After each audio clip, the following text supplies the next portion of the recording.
Hello friends, welcome my channel. তো আজকে আমরা ঘুরতে গিয়েছিলাম সকাল সকাল। আমরা একটা মন্দিরে পুজো দিতে গিয়েছিলাম। কারণটা কী কারণে আমরা গিয়েছিলাম সেটা আমি ভিডিও শেষে তোমাদেরকে বলবো। তো আমি যে মন্দিরে যাব সেই মন্দিরটা তোমাদের দেখাবো। অনেক সুন্দর, আর সেখানে ঐতিহাসিক একটা কারণ জড়িয়ে আছে সেই মন্দিরে।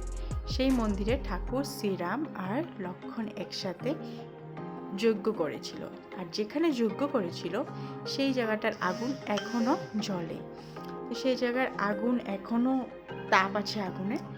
আর কথা চলে যে সেখানে এখনও রাম লক্ষ্মণ দর্শন পাওয়া যায়, অনেক মানুষে এখনও দর্শন পেয়েছে শোনা কথা আর কি। এখনও আমি অরিজিনালি পুরোহিতের সাথে জিজ্ঞেস করেছিলাম, পুরোহিত বলছে যে না, এখন এখানে রাত্রেবেলা কেউ থাকে না, এরকম কিছু পরিবেশ এখনও রাত্রেবেলা হয় না, আমি আমার বাসায় চলে যাই। তো পুরোহিতও নিজের চোখে এরকম কিছু এখনও দেখেনি। তো আমি ভাবলাম সেই জায়গাটা তোমাদের সাথে শেয়ার করব। এই যে এই মন্দিরটা, আমরা এখন অন্য আরেকটা মন্দিরে যাব, তো তারপরে এই মন্দিরটাতে আসবো। কারণ এখন আমরা যে মন্দিরে যাচ্ছি সেই মন্দিরে ঠাকুর শ্রীরাম আর লক্ষ্মণ একসাথে এসে বাস করেছিল। সেই জায়গার মধ্যে আমরা ফার্স্ট যাব। তো সেখানে এখন অনেক বড় মন্দির আছে। ফার্স্ট যে ঋষির বাসা গৃহ তিনারা থেকেছিলেন, তো সেই বাসগৃহটা এখন মন্দির রূপে পরিবর্তন হয়েছে আর কি।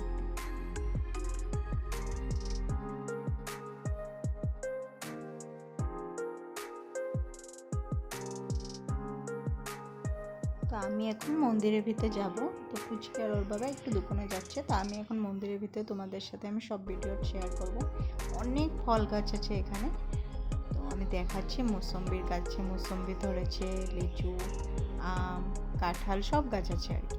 তো আমি ভিডিও তোমাদের সাথে ভালো করে আমি দেখাবো, আমি কি মানে এখানে কি কি আছে আমি দেখাবো। অনেক সুন্দর জায়গাটা, ঠান্ডা পরিবেশ।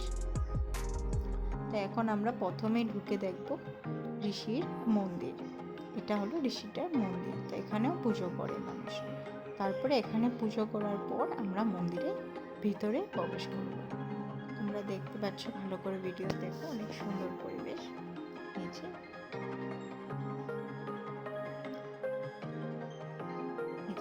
সামনে ঋষির এখানে রাখা হয়েছিল আর কি।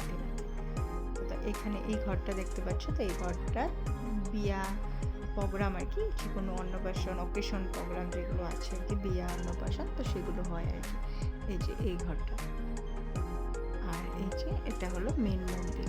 এখানে 5 রকম 3টা ভাগে ভাগে মন্দির আছে। একটা হচ্ছে দুর্গা, আরেকটা আছে পার্বতী, লক্ষ্মণ আর শ্রীরাম, আরেকটা শিব। তো প্রথম শিবের মন্দিরে ঢুকি, তারপরে এক এক মন্দিরে আমরা দর্শন করব। আমি পুজোটা করে নিচ্ছিলাম। তোমরা ভিডিওটা আমার সাথে শেষ পর্যন্ত থাকো, তো আমি তোমাদেরকে সব দেখাবো ভিডিও। তো আমি এইখানে পূজা করার পর আমি ওই মন্দিরে যাব। তো এই যে দেখতে পাচ্ছ তোমরা, এখন মন্দিরে যাচ্ছি আমরা। তো এখানে আমি তোমাদেরকে সব দেখিয়ে দেবো, এখানে কোন জায়গাটা রাম আর লক্ষ্মণ যজ্ঞ করেছিল সেই জায়গাটা আমি ভালো করে দেখিয়ে দেবো তোমাদেরকে। আমার সাথে ভিডিও শেষ পর্যন্ত থাকো। আর আমার ভিডিও যদি তোমাদের ভালো লেগে থাকে, প্লিজ আমার চ্যানেলটাকে সাবস্ক্রাইব করে দিও। আর এই ভিডিওটা যত শেয়ার করবে তত মানুষে এই জায়গাটার বিষয়ে জানতে পারবে। তো এই জায়গাটার নাম হলো গোশালা মন্দির। তো জায়গাটার নামই হলো গোশালা মন্দির।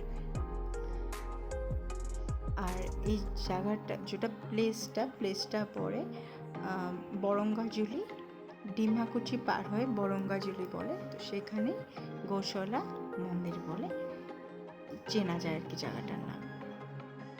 এখানে আসলে তোমরা দেখতে পারবে সব, গুগলে সার্চ করলেও পেয়ে যাবে তোমরা জায়গাটার বিষয়ে। দেখো নিচে মন্দিরটা।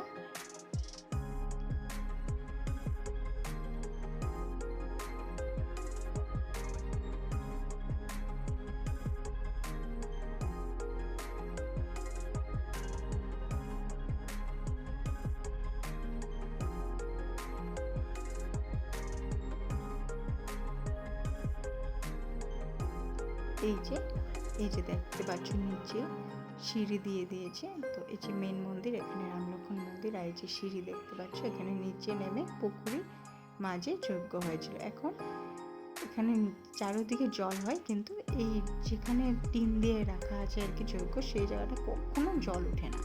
পুষ্করণী জল ভর্তি হয়ে গেল, সেই জায়গায় জল ওঠে না। এখানের মানুষটাই সেই কথাটা বলে। তো এটাই অলৌকিক একটা বোঝা যায় যে এই জায়গাতে একটা অলৌকিক সত্যি কিছু ছিল। আজকে আমরা পুজো দিতে আসার কারণটা হলো যে আমাদের বিবাহবার্ষিকী আজকে, তো 4 বছর কমপ্লিট হয়ে 5-এ ঢুকলো। তো ভগবানের কাছে আমরা এটাই চেতে আসলাম যে আমাদের যাতে সারা জীবন ভালো কাটুক, ওর বাবা বুঝকি আমার ফ্যামিলি সবাইকে রাখে ভালো রাখুক ভগবান, তার জন্য। আর আমাদের বিবাহবার্ষিকী অন্য রকমের পালন করা হয় না, আমরা বছর বছর ভগবানের কাছে গিয়ে ভগবানের কাছে এটাই চাই যে আমরা সবাই সুখী থাকি, সবাই ভালো থাকি। তো আমার ভিডিও দেখার জন্য ধন্যবাদ।